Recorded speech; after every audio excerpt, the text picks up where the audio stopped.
ನೀವು ಯಾವಾಗಾದ್ರೂ ಯೋಚನೆ ಮಾಡಿದ್ದೀರಾ? ನಮ್ಮನೆ ಬಾಗಿಲಿಗೆ ತೋರಣನ ಏನಕ್ಕೆ ಹಾಕ್ತೀವಿ ಅಂತ?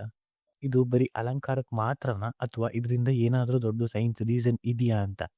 ಇವತ್ತಿನ ವಿಡಿಯೋದಲ್ಲಿ ನಾವು ಈ ಸರಳ ಸಂಪ್ರದಾಯದ ಹಿಂದೆ ಇರುವಂತಹ ಆಧ್ಯಾತ್ಮಿಕ, ವೈಜ್ಞಾನಿಕ ಮತ್ತೆ ಸಂಸ್ಕೃತಿಯ ಅರ್ಥಗಳನ್ನ ತಿಳ್ಕೊಳ್ಳೋಣ. ಮತ್ತೆ ಈ ನಾವು ತೋರಣನ ಏನಕ್ಕೆ ಹಾಕ್ತೀವಿ ಇದರ ಕಾರಣನ ತಿಳ್ಕೊಳ್ಳೋಣ. ಯಾರು ಕೂಡ ವಿಡಿಯೋನ ಸ್ಕಿಪ್ ಮಾಡಬೇಡಿ, ಕೊನೆ ತನಕ ನೋಡಿ. ಈ ವಿಡಿಯೋ ಇಷ್ಟ ಆದರೆ ಮಾತ್ರ ಲೈಕ್ ಮಾಡಿ, ಶೇರ್ ಮಾಡಿ ಮತ್ತೆ ಸಬ್ಸ್ಕ್ರೈಬ್ ಮಾಡಿ. ಬನ್ನಿ ವಿಡಿಯೋಗೆ ಹೋಗೋಣ.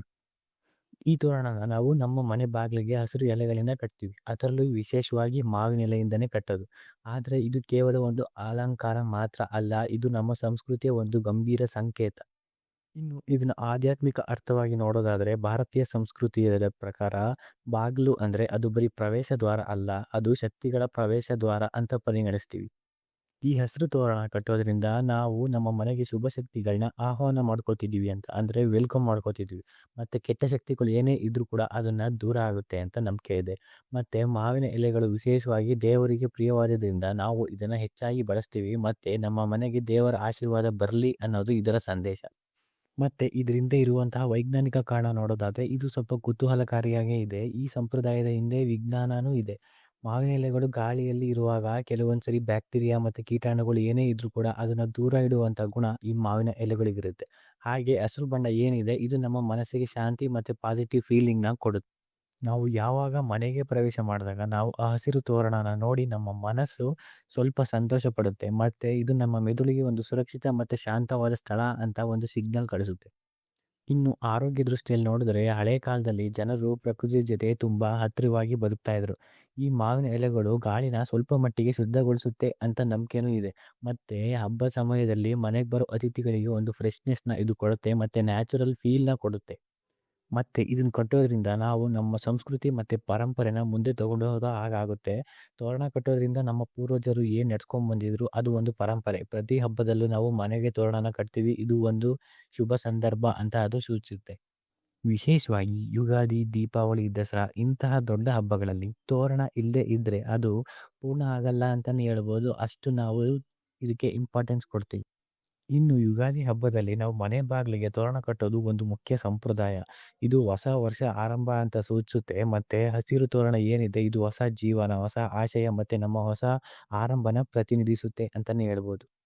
ಇನ್ನು ತೋರಣದಲ್ಲಿರುವಂತಹ ಪ್ರತಿಯೊಂದು ಎಲೆನೂ ಒಂದು ಅರ್ಥನ ಸೂಚಿಸುತ್ತೆ. ಹಸಿರು ಬಣ್ಣ ಇದ್ರೆ ಜೀವನದಲ್ಲಿ ಒಳ್ಳೆ ಬೆಳವಣಿಗೆ, ಮತ್ತೆ ಎಲೆಗಳ ಸರಪಳಿ ಏನಿದೆ ಅದು ಒಗ್ಗಟ್ಟು ಮತ್ತೆ ಕುಟುಂಬದ ಬಾಂಧವ್ಯನ ಸೂಚಿಸುತ್ತೆ. ಬಾಗ್ಲಲ್ಲಿ ಇಡೋದ್ರಿಂದ ರಕ್ಷಣೆ ಮತ್ತೆ ಸ್ವಾಗತ ಮಾಡುತ್ತೆ ಅಂತ ಹೇಳ್ಬೋದು. ಇದು ಕೇವಲ ಎಲೆಗಳಲ್ಲ, ಇದು ಒಂದು ಸಂದೇಶ, ಒಂದು ಭಾವನೆ. ಇವತ್ತು ನಾವು ಮಾಡರ್ನ್ ಲೈಫ್‌ನ ಲೀಡ್ ಮಾಡ್ತಾ ಇದ್ರು ಕೂಡ ಈ ಸಂಪ್ರದಾಯನ ನಾವು ಇನ್ನೂ ಕೂಡ ಮುಂದುವರಿಸ್ತಾ ಹೋಗ್ತಾ ಇದೀವಿ.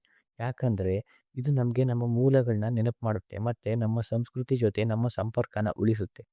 ಇನ್ನು ನಾವು ತೋರಣ ಕಟ್ಟೋದು ಕೂಡ ಒಂದು ವಿಧಾನ ಇದೆ. ಅದೇನಪ್ಪ ವಿಧಾನ? ನಾರ್ಮಲ್ ಆಗಿ ಮಾವಿನ ಎಲೆ ಕಿತ್ಕೊಂಡ್ ಬರ್ತೀವಿ, ಹಸಿರಾಗಿರುವಂತ ಎಲೆ, ಫ್ರೆಶ್ ಆಗಿರೋ ಎಲೆ ಕಿತ್ಕೊಂಡ್ ಬರ್ತೀವಿ, ಬಾಗಿಲಿಗೆ ಕಟ್ತೀವಿ. ಹೌದು, ಆದ್ರೆ ಒಂದು ಮುಖ್ಯ ವಿಷಯ ಏನಂದ್ರೆ ಎಲೆಗಳ ತುದಿ ಕೆಳಗಡೆನೆ ಇರಬೇಕು. ಇದು ಶಕ್ತಿನ ಕೆಳಗಡೆ ಹರಿಲಿ ಅಂತ ಸೂಚನೆ ಮಾಡುತ್ತೆ ಅಂತ ಒಂದು ನಂಬಿಕೆ ಇದೆ. ಹಾಗೆ ಹಳೆಯ ತೋರಣನ ಹೆಚ್ಚು ದಿನ ಇರೋದಕ್ಕೆ ಬಿಡಬಾರ್ದು, ಹೊಸದನ್ನ ಹಾಕ್ಬೇಕು. ಇದು ಶುದ್ಧತೆಯ ಸಂಕೇತ ಅಂತ ಹೇಳ್ತಾರೆ. ಇನ್ನು ನಮ್ಮ ಭಾರತದಲ್ಲಿ ಪ್ರತಿ ರಾಜ್ಯದಲ್ಲೂ ಕೂಡ ತೋರಣ ಪದ್ಧತಿ ಇದೆ. ಆದ್ರೆ ಕೆಲವೊಂದ್ ಕಡೆ ವಿಭಿನ್ನವಾಗಿದೆ ಅಷ್ಟೇ. ಕರ್ನಾಟಕ ಮತ್ತೆ ಆಂಧ್ರ ಪ್ರದೇಶದಲ್ಲಿ ಮಾವಿನ ಎಲೆ ತೋರಣ ನಾವೇನ್ ಬಳಸ್ತೀವಿ ಹೆಚ್ಚಾಗಿ ಸಾಮಾನ್ಯವಾಗಿ ಅದನ್ನೇ ಬಳಸ್ತೀವಿ. ತಮಿಳ್ನಾಡಲ್ಲಿ ಮಾವಿನ ಎಲೆಗಳ ಜೊತೆ ಸ್ವಲ್ಪ ಹೂನು ಕೂಡ ಸೇರಿಸ್ತಾರೆ.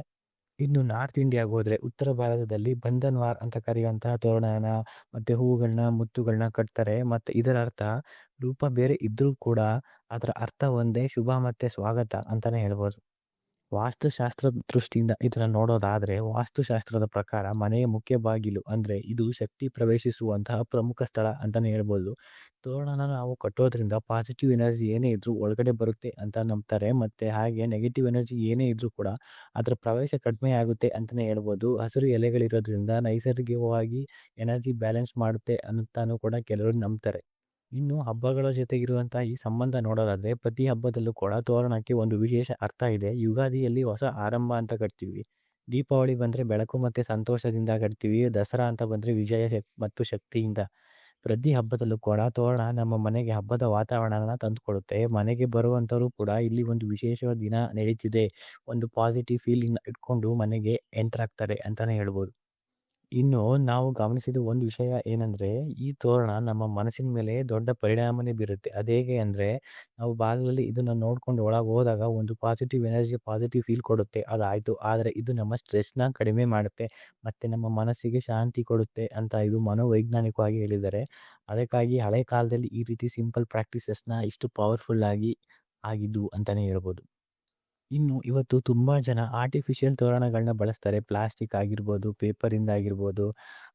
ನೋಡೋಕ್ಕೇನೋ ಚೆನ್ನಾಗಿ ಕಾಣುತ್ತೆ. ಆದರೆ ನೈಸರ್ಗಿಕವಾಗಿ ತೋರಣ ಏನಿರುತ್ತೆ ಅದು ಕೊಡುವಂಥ ಪಾಸಿಟಿವ್ ಫೀಲ್ ಮತ್ತು ಎನರ್ಜಿ ಈ ಪ್ಲಾಸ್ಟಿಕ್ ಆರ್ಟಿಫಿಷಿಯಲ್ ಏನಿದೆ ಇದು ನಮಗೆ ಕೊಡೋದಿಲ್ಲ. ಅದು ಫೀಲ್ ಮಾಡೋದು ಇಲ್ಲ.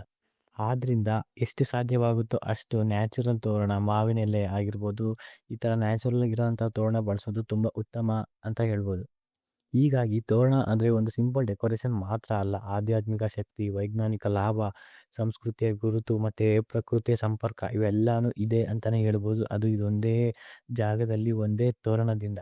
ಇನ್ನು ಮುಂದಿನ ಬಾರಿ ನೀವು ಈ ತೋರಣನ ಕಟ್ಬೇಕಾದ್ರೆ ಇದು ಬರೀ ಸಂಪ್ರದಾಯ ಆಚಾರ ಮಾತ್ರ ಅಲ್ಲ. ಇದರ ಹಿಂದೆ ಒಂದು ಸೈನ್ಸ್, ವಿಜ್ಞಾನ ಎಲ್ಲ ಇದೆ ಅಂತ ನೆನ್ಪಿಟ್ಕೊಳ್ಳಿ. ಮತ್ತು ಇದರ ನಿಜವಾದ ಮಹತ್ವನ ನೆನ್ಪು ಮಾಡ್ಕೊಳ್ಳಿ. ಈ ಮಾಹಿತಿ ನಿಮಗೆ ಇಷ್ಟ ಆದರೆ ಈ ವಿಡಿಯೋನ ಲೈಕ್ ಮಾಡಿ ಮತ್ತು ಶೇರ್ ಮಾಡಿ. ಮತ್ತು ಇನ್ನಷ್ಟು ಇಂತಹ ಮಾಹಿತಿಗಳಿಗೆ ನಮ್ಮ ಚಾನಲ್‌ನ ಸಬ್ಸ್ಕ್ರೈಬ್ ಮಾಡಿ. ಎಲ್ರಿಗೂ ಧನ್ಯವಾದಗಳು.